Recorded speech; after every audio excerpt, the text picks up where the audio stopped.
When you first started dating Rhonda, were you also attracted to her younger sister, Melanie? I hadn't met her sister until 3 months later. And you had sex with Melanie? Correct. What were you thinking? I wasn't. It was a very stupid decision. Do you know it was illegal to have sex with a minor? Yeah, no, I know it's illegal in Oregon. Yes. And you did it anyway? Correct.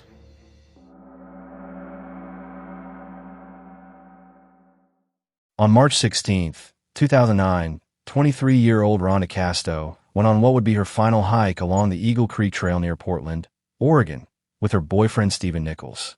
Before leaving for their hike, Rhonda jokingly texted her mother a chilling message. "He's either going to give me a ring or throw me off a cliff, haha." Hours later, Rhonda would plunge approximately 150 feet to her death from the narrow, slippery pathway, setting off a chain of events that would culminate in murder charges 6 years later. Rhonda Casto had met Stephen Nichols through her mother, Julia Simmons, who was living with a divorced-day trader in his 3-bedroom home outside Portland. Julia described Nichols as charming and nice when they first met online while she was looking for a place to rent. When Nichols met Julia's 20-year-old daughter Rhonda, he was immediately smitten. Despite being 10 years older than Rhonda, Nichols found her to be the most beautiful woman he had ever seen, and to his surprise, the feeling appeared mutual. As their relationship progressed, Nichols and Rhonda decided to move in together at his condo. During their time together, Nichols developed close connections with Rhonda's entire family, particularly her younger sisters Melanie and Tessa. Tessa, who was only 9 years old when Rhonda and Nichols began dating, found him incredibly fun and playful, enjoying the time they spent together. Years passed, and while Nichols and Rhonda continued living together as a committed couple, they never married. Rhonda's friends knew how desperately she wanted to get married and felt she was holding out hope. Nichols claimed they were planning to marry in the summer of 2009 on his timetable. The couple did have a daughter together, and motherhood became the central focus of Rhonda's world.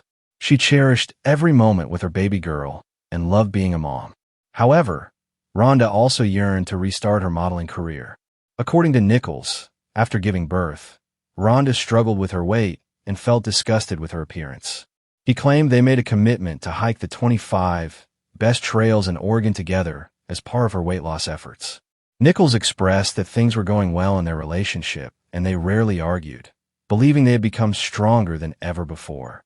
However, Rhonda's friends told a starkly different story. They revealed that Rhonda had confided in them about Nichols' abusive behavior. Rhonda had once taken pictures of her back using a mirror to document bruises caused by a fight with Nichols. This evidence would later become crucial in painting a picture of a troubled relationship far from the idyllic one Nichols described.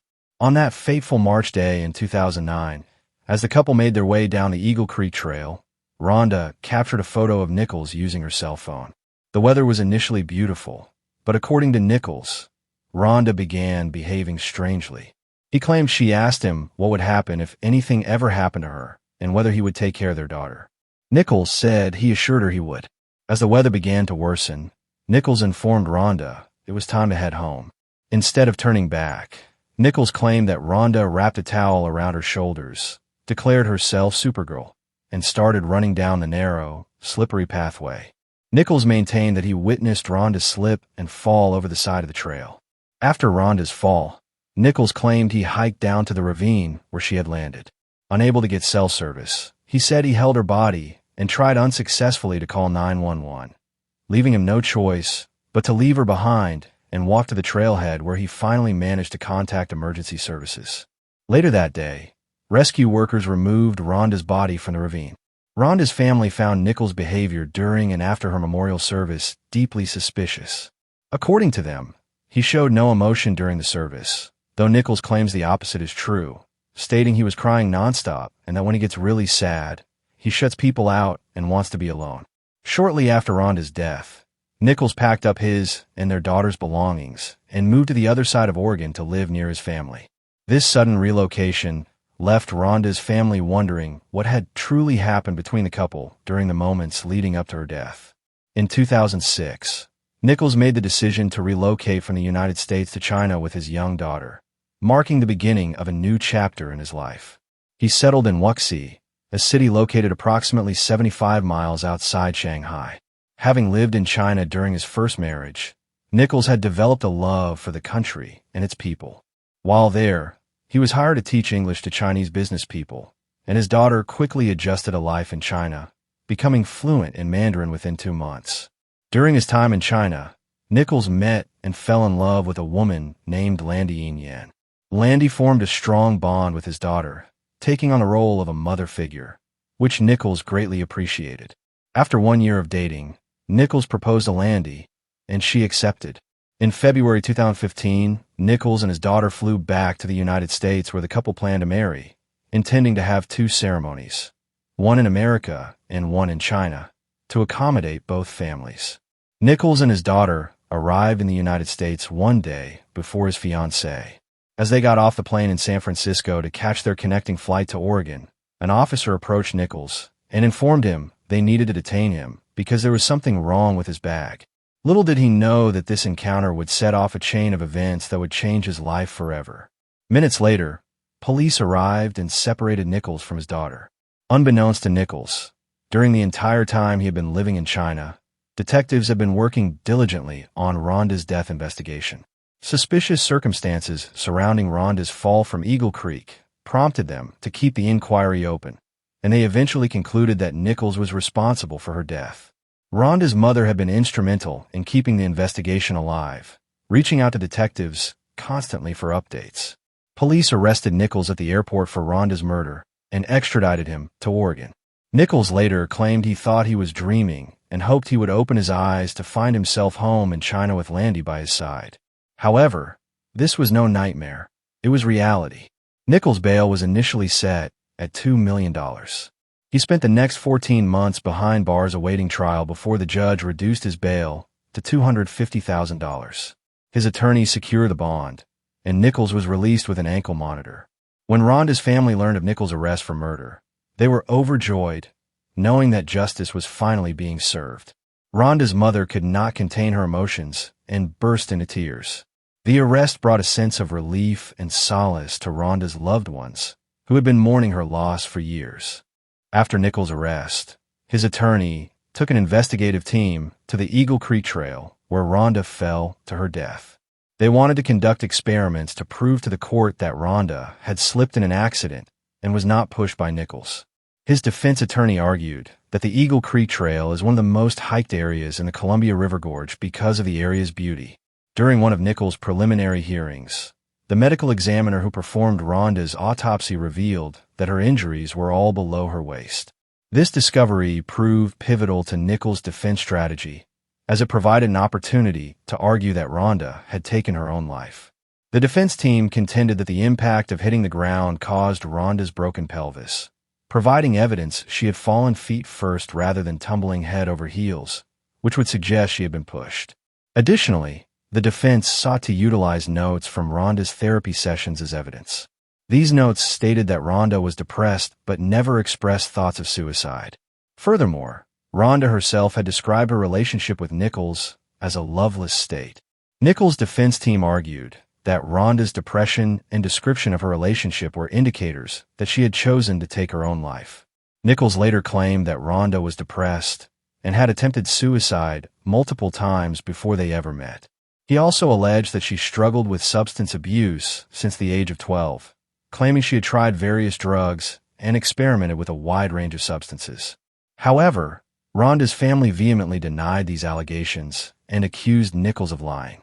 Her loved ones claimed Nichols was blaming Rhonda for taking her own life to deflect attention from the fact that he had murdered her.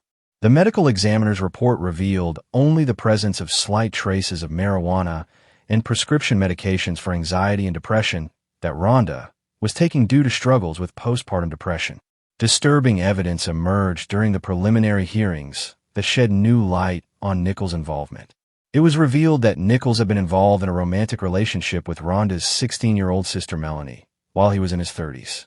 The state presented this inappropriate relationship as a potential motive for murdering Rhonda, arguing that she had become aware of her boyfriend's actions behind her back, leading to tensions and a possible motive to kill her. Following his arrest for Rhonda's murder, Nichols was indicted on 2 counts of third-degree sexual assault and 3 counts of third-degree sodomy regarding his relationship with Melanie Casto. While awaiting trial for murder, Nichols pleaded guilty in 2005 to 2 counts of sexual abuse. The statement he signed read, "I had sexual intercourse with Melanie Casto twice." However, Nichols later claimed he was coerced into admitting the sexual abuse, and that his admission was untrue.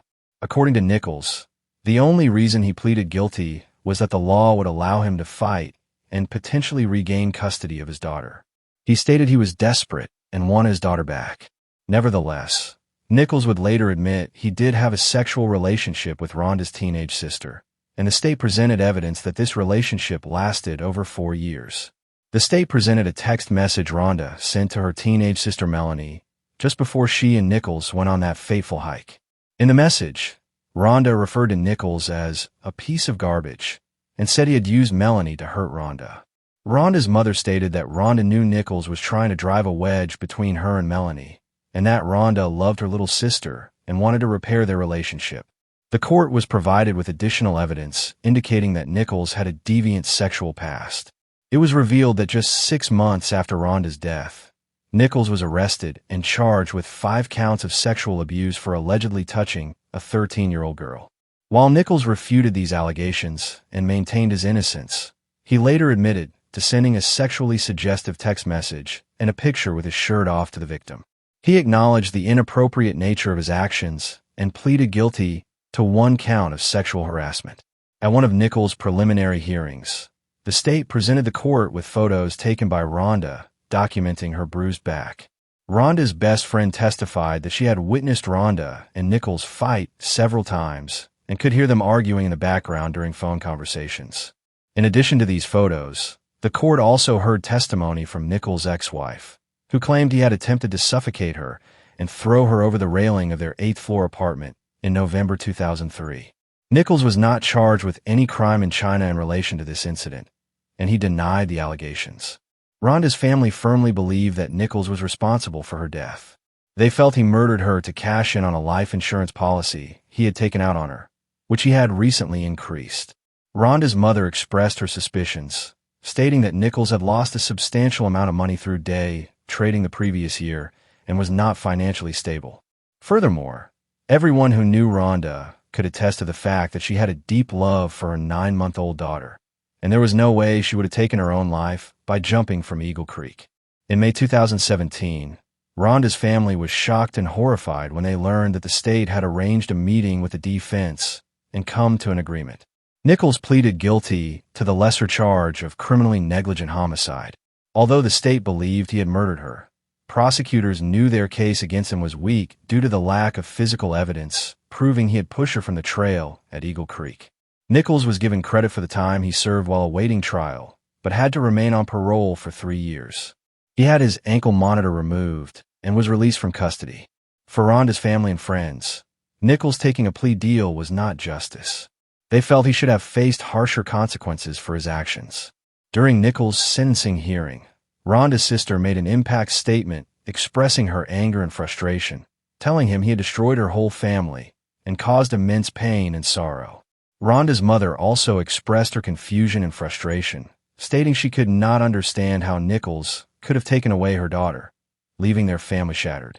Nichols claimed he had not pushed Rhonda, but had taken the deal because time was running out for him to regain custody of his daughter. He stated he had been willing to face the consequences of his actions for the sake of his child. However, despite Nichols' claims, Rhonda's family and friends remained unconvinced. During a 2018 interview, Nichols made a startling allegation regarding Rhonda's fate. According to him, she was still alive when he hiked down Eagle Creek Trail and found her. When the interviewer questioned whether he had put Rhonda out of her misery that day, Nichols responded with a hypothetical question. If you shoot your war buddy because you see how much pain he's in, is that murder? He argued that such an act could be considered justified homicide, although it was still homicide. While Nichols never explicitly admitted to harming Rhonda, his comments alluded to the possibility of his involvement in her death. In 2017, Rhonda's mother applied for Social Security survivor benefits on behalf of Rhonda's infant daughter, claiming her granddaughter lived with her and promising to use the benefits solely for the baby's care. However, The state alleged that between April 2010 and December 2014, when Rhonda's mother claimed the little girl lived with her, she had actually been living with her father, Stephen Nichols. The state charged Rhonda's mother with theft of government funds, totaling nearly $40,000 over 5 years. Rhonda's mother's defense attorneys asserted that she was determined to prevent Nichols from getting custody of his and Rhonda's daughter. She didn't want Nichols to capitalize on the $1 million life insurance policy he had taken out on Rhonda's life. The defense argued that Rhonda's mother's actions were driven by her desire to protect her granddaughter and ensure she was not exploited.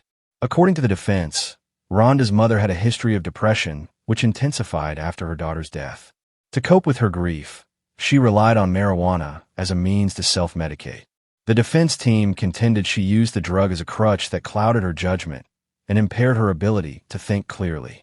The judge sentenced Rhonda's mother, age 53, to 1 month in a halfway house and 3 years of probation after she pleaded guilty to theft of government funds. In addition to the jail time and probation, she was ordered to pay back the stolen benefits amounting to $39,100. Rhonda and Nichols' daughter had been in foster care since the Department of Human Services took custody of her in October 2015, following Nichols' guilty plea to sexual abuse in the case of the 13-year-old girl. As a result, an Oregon court terminated his parental rights, though Nichols appealed this decision. The case remains a controversial example of how complex family dynamics, alleged abuse, and questionable investigative decisions can result in what many believe was an incomplete form of justice.